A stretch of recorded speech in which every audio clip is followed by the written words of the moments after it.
could hear the tapping of her heels as her silhouette flashed past my window. This dame just couldn't leave me alone. She came through the door like a velvet hurricane, eyes ablaze, gun in her hand. I said, "Put that thing away, sweetheart. You're gonna make a man jealous." And she said, "Damn it, Manaya, have you been reading Noir comics again?" She was good. Too good. The kind of good that makes a man feel like a boy again. Today we're reviewing FATALE, which is a sort of supernatural noir comic book created by the creative team of Ed Brubaker and Sean Phillips.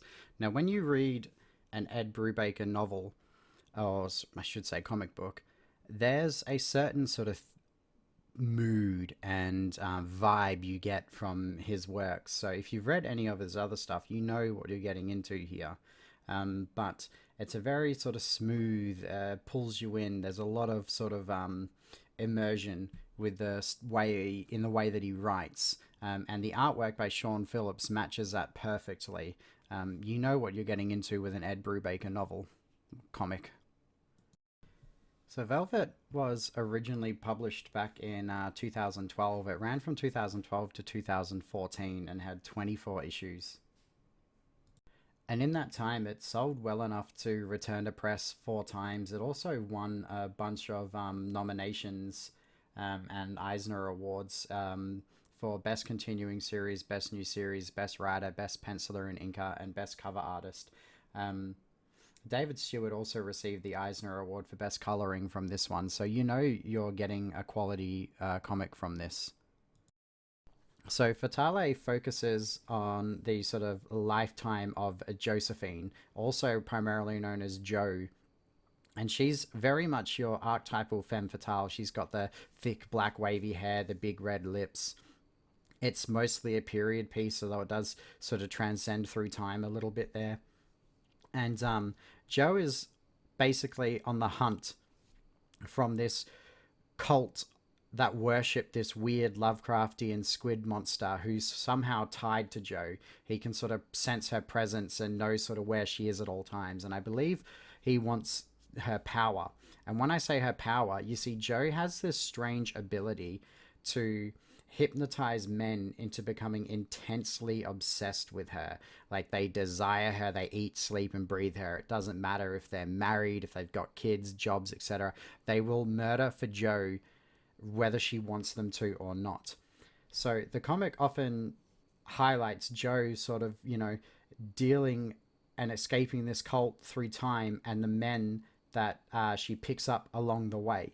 And it's very smooth and sexy, and there's a lot of nudity and there's a lot of gratuitous violence in the panels, lots of blood and gore as well. It's definitely not a comic for kids.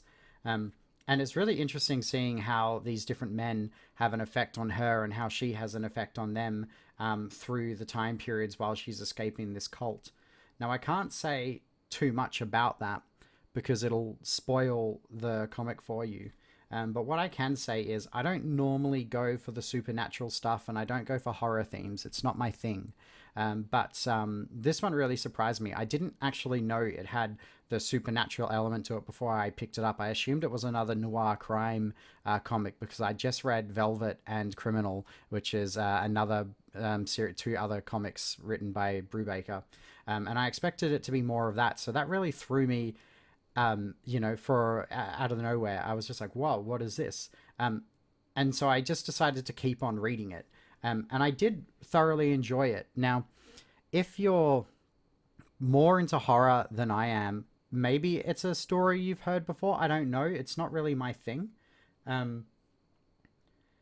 But if you're sort of new to this stuff, it also might be a bit confusing because you may not be familiar with like the Cthulhu mythos, Lovecraftian stuff.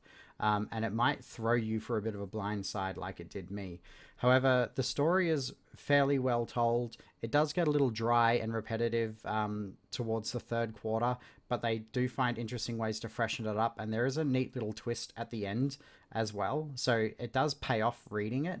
And you do sort of feel for this character who seemingly has this ability. And sometimes she uses it for better, sometimes for worse. And sometimes she doesn't control it and has to deal with the crappy situations that this power of her causes. Um, it's a very interesting read, and it's definitely not something like a combination I've read or seen before in many elements. So definitely worth checking out. I honestly believe it would make an interesting TV series, something where you could actually.